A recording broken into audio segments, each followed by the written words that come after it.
ഡോക്ടറെ last time scan ചെയ്തു, ovary നോർമലാണ്, ബട്ട് PCOS ഉണ്ട് എന്ന് ഡോക്ടർ പറഞ്ഞു. ഓവറിയിൽ സിസ്റ്റ് ഇല്ലാണ്ട് PCOS വരുമോ? Good question. ആക്ച്വലി PCOS എന്നുള്ള ടേം മിസ്ലീഡിംഗ് ആണ്. അതായത് ഓവറിയിൽ സിസ്റ്റ് ഇല്ലാണ്ടെയും PCOS കാണാം. ഇതിൻ്റെ റൂട്ട് കോസ് എന്ന് പറയുന്നത് ഹോർമോണൽ ഇംബാലൻസ് ആണ്. അതായത് ശരീരത്തിൽ ഇൻസുലിൻ ഹോർമോൺ കൂടുമ്പോൾ, പുരുഷ ഹോർമോൺ കൂടുമ്പോൾ എല്ലാം ഉണ്ടാകുന്ന ഒരു കൂട്ടം സിംറ്റംസ് ആണ് PCOS ആയിട്ട് കാണുന്നത്.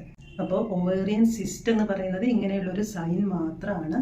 ഇതല്ലാണ്ട് ബാക്കി കണ്ടീഷൻസ്, അതായത് മെൻസസ് ഇറഗുലർ ആണ്, ഫേഷ്യൽ ഹെയർ ഉണ്ട്, ഇതൊക്കെ ഉണ്ട് എന്നുണ്ടെങ്കിൽ തന്നെ നിങ്ങൾക്ക് PCOS ഉണ്ട് എന്നർത്ഥം. ഓവറിയിൽ സിസ്റ്റ് ഉണ്ടാവണം എന്നുള്ളത് നിർബന്ധമില്ല.